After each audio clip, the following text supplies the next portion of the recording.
Check it out. Thanks for tuning in right here to Mr. Show. Let's get right into it.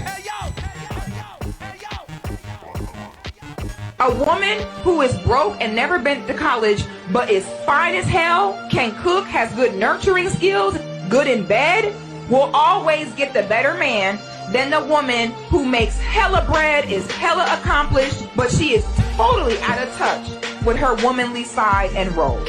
It's women right now making tons of money, A+ credit, business rolling, while you're gone at work all day. Your man is cheating with a woman who's unemployed and makes him feel like a man.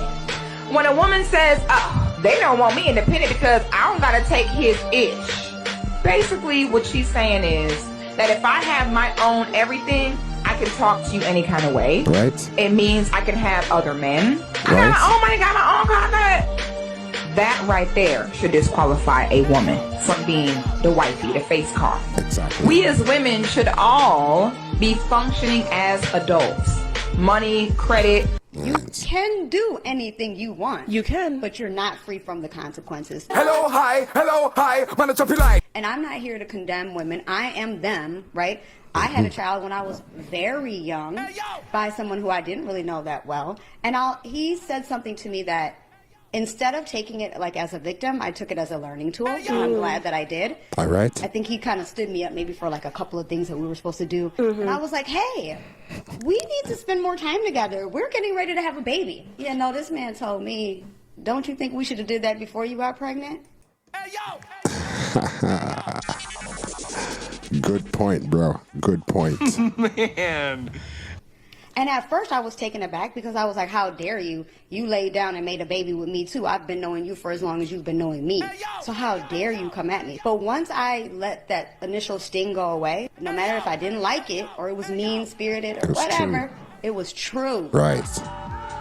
Reality, we win. And so once he said that to me, it like set off something in my brain that was like, nobody's ever going to say that to me again. Yeah. At what point are we going to look in the mirror and say, hey, I got a lot more control over my situation and how it turns out than what I'm acknowledging. Like we can blame everybody else, but then that means that we're waiting on everybody else to fix the problem. I'm afraid to get 40 and not find that man, you know? Because I don't want to start just crossing shit off the list.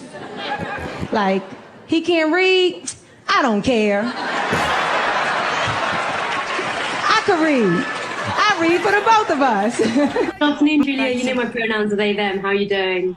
Okay, this one here now is Yeah, you know my pronouns. Interesting. Rewind. She's like, she introduces herself right away with her pronouns as they, them, and all kind of stuff like that. Let's go. Let's see how this British woman handles it. Good afternoon, Julia. You know my pronouns are they, them. How are you doing? Yeah. Thank you for telling me your pronouns. I use correct grammar, so the only thing I would need to refer you to is to your face would be you. But I'm not being rude. You can choose your pronouns. You can choose what you want to call yourself, but you don't you don't get to require me to use incorrect grammar and factually incorrect things. You're not a plural. You're a.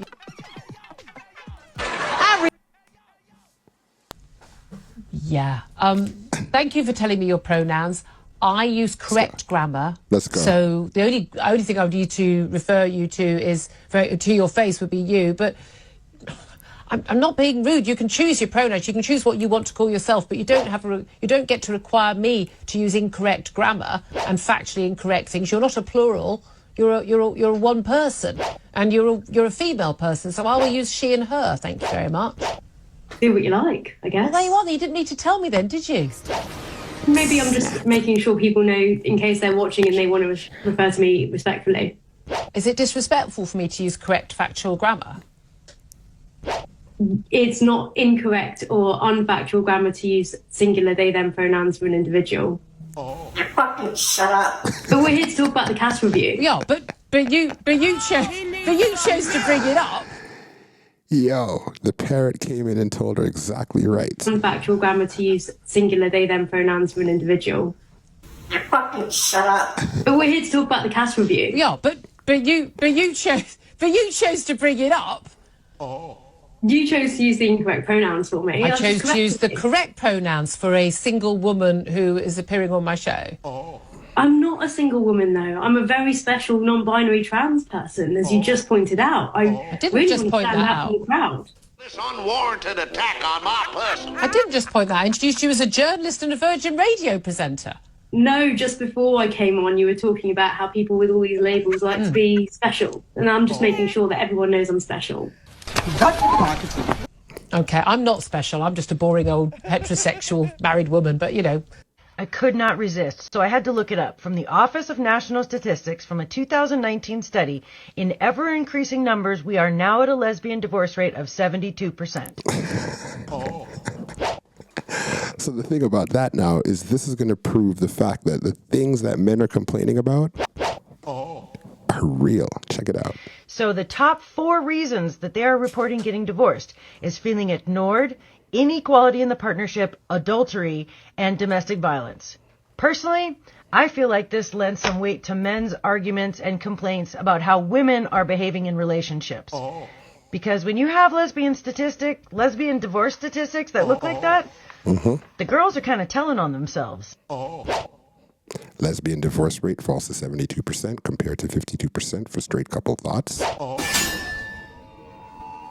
If men were that alpha, then they wouldn't be that bothered by this. Doesn't really help us when it comes to boys growing up. And that is one of my worries, that for teenage boys now, they are so terrified of the consequences of putting a foot out of line. It was hard enough being a young teenager, working out how to do dating and all of that, without the terror that if you touch in the wrong place at the wrong time, you may find that your whole life is destroyed. See, I and there like is that far terror. too much. Well, I like that. As a I mother think of that a men teenage should be boy, I frightened. don't like. Really? I would say. She didn't hear what she said, and this girl's talking about she likes that terror. Listen. It was hard enough being a young teenager, working out how to do dating and all of that, without the terror that if you touch in the wrong place at the wrong time, you may find that your whole life is destroyed. See, I and there like is that far terror. too much. Well, I like that. As a I mother think of that a men teenage should be boy, I frightened. don't like. Really? I would say that attitude actually is part of the problem too. That's to me toxic femininity. Is that healthy? Yes, I The think other it is point- actually. I think it's better to not have a physical relationship than to have one that could ruin a woman's life. But then how do they ever start? Well, don't. If you're not 100% sure, What are we going don't. for? What are you going to have, a bunch of neutered Celibate. boys who But never it's had... so obvious. We actually do It's have that. like- Gen Z is having far less sexual relationships Yes, than any they ever are. before. It's true. And young hang people on. have stopped having... Toxic femininity. This lady's crazy. She's like, she likes that terror. Anyways, thanks for tuning in to Mr. Show. I Red Pill Rixter. Yo. Hey, yo.